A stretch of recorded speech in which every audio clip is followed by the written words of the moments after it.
Pride and Prejudice, Chapter 15. Mr. Collins was not a sensible man, and the deficiency of nature had been but little assisted by education or society, the greatest part of his life having been spent under the guidance of an illiterate and miserly father. And though he belonged to one of the universities, he had merely kept the necessary terms, without forming at it any useful acquaintance. The subjection in which his father had brought him up had given him originally great humility of manner, but it was now a good deal counteracted by the self-conceit of a weak head, living in retirement, and the consequential feelings of early and unexpected prosperity. A fortunate chance had recommended him to Lady Catherine de Bourgh when the living of Hunsford was vacant, and the respect which he felt for her high rank and his veneration for her as his patroness, mingling with a very good opinion of himself, of his authority as a clergyman, and his right as a rector, made him altogether a mixture of pride and obsequiousness, self-importance and humility. Having now a good house and a very sufficient income, he intended to marry, and in seeking a reconciliation with the Longbourn family, he had a wife in view, as he meant to choose one of the daughters, if he found them as handsome and amiable as they were represented by common report. This was his plan of amends, of atonement, for inheriting their father's estate, and he thought it an excellent one, full of eligibility and suitableness, and excessively generous and disinterested on his own part. His plan did not vary on seeing them. Miss Bennet's lovely face confirmed his views, and established all his strictest notions of what was due to seniority, and for the first evening she was his settled choice. The next morning, however, made an alteration, for in a quarter of an hour's tête-à-tête with Mrs. Bennet before breakfast, a conversation beginning with his parsonage house, and leading naturally to the avowal of his hopes that a mistress for it might be found at Longbourn, produced from her, amid very complacent smiles and general encouragement, a caution against the very Jane he had fixed on. As to her younger daughters, she could not take upon her to say, she could not positively answer, but she did not know of any prepossession. Her eldest daughter, she must just mention, she felt it incumbent on her to hint, was likely to be very soon engaged. Mr. Collins had only to change from Jane to Elizabeth, and it was soon done while Mrs. Bennet was stirring the fire. Elizabeth, equally next to Jane in birth and beauty, succeeded her, of course. Mrs. Bennet treasured up the hint, and trusted that she might soon have 2 daughters married, and the man whom she could not bear to speak of the day before was now high in her good graces. Lydia's intention of walking to Meryton was not forgotten. Every sister except Mary agreed to go with her, and Mr. Collins was to attend them, at the request of Mr. Bennet, who was most anxious to get rid of him and have his library to himself.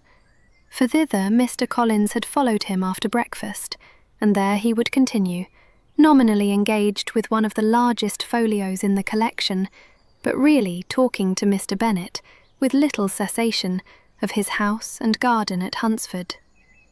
Such doings discomposed Mr. Bennet exceedingly.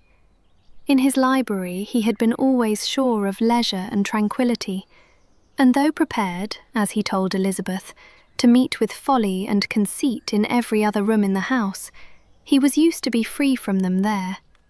His civility, therefore, was most prompt in inviting Mr. Collins to join his daughters in their walk, and Mr. Collins, being in fact much better fitted for a walker than a reader, was extremely well pleased to close his large book and go, in pompous nothings on his side, and civil assents on that of his cousins.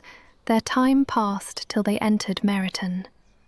The attention of the younger ones was then no longer to be gained by him. Their eyes were immediately wandering up the street in quest of the officers, and nothing less than a very smart bonnet indeed, or a really new muslin in a shop window could recall them. But the attention of every lady was soon caught by a young man whom they had never seen before, of most gentlemanlike appearance, walking with an officer on the other side of the way. The officer was the very Mr. Denny concerning whose return from London Lydia came to inquire, and he bowed as they passed.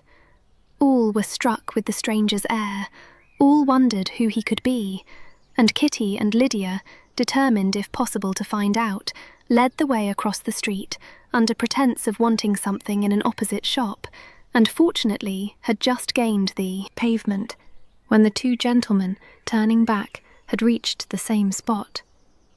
Mr. Denny addressed them directly, and entreated permission to introduce his friend, Mr. Wickham, who had returned with him the day before from town, and, he was happy to say, had accepted a commission in their corps. This was exactly as it should be, for the young man wanted only regimentals to make him completely charming. His appearance was greatly in his favour. He had all the best parts of beauty, a fine countenance, a good figure, and very pleasing address. The introduction was followed up on his side by a happy readiness of conversation, a readiness at the same time perfectly correct and unassuming, and the whole party was still standing and talking together very agreeably when the sound of horses drew their notice, and Darcy and Bingley were seen riding down the street. On distinguishing the ladies of the group, the two gentlemen came directly towards them and began the usual civilities. Bingley was the principal spokesman, and Miss Bennet the principal object. He was then, he said, on his way to Longbourn on purpose to inquire after her. Mr. Darcy corroborated it with a bow, and was beginning to determine not to fix his eyes on Elizabeth, when they were suddenly arrested by the sight of the stranger, and Elizabeth, happening to see the countenance of both as they looked at each other, was all astonishment at the effect of the meeting. Both changed colour. One looked white, the other red. Mr. Wickham, after a few moments, touched his hat, a salutation which Mr. Darcy just deigned to return. What could be the meaning of it? It was impossible to imagine. It was impossible not to long to know. In another minute, Mr. Bingley, but without seeming to have noticed what passed, took leave and rode on with his friend. Mr. Denny and Mr. Wickham walked with the young ladies to the door of Mr. Phillips's house, and then made their bows, in spite of Miss Lydia's, pressing entreaties that they would come in, and even in spite of Mrs. Phillips's throwing up the parlour window and loudly seconding the invitation. Mrs. Phillips was always glad to see her nieces, and the two eldest, from their recent absence, were particularly welcome, and she was eagerly expressing her surprise at their sudden return home, which, as their own carriage had not fetched them, she should have known nothing about, if she had not happened to see Mr. Jones's shop-boy in the street, who had told her that they were not to send any more drafts to Netherfield, because the Miss Bennets were come away, when her civility was claimed towards Mr. Collins by Jane's introduction of him. She received him with her very best politeness, which he returned with as much more, apologizing for his intrusion, without any previous acquaintance with her, which he could not help flattering himself, however, might be justified by his relationship to the young ladies who introduced him to her notice. Mrs. Phillips was quite awed by such an excess of good breeding, but her contemplation of one stranger was soon put an end to by exclamations and inquiries about the other, of whom, however, she could only tell her nieces what they already knew, that Mr. Denny had brought him from London, and that he was to have a lieutenant's commission in the Markershire.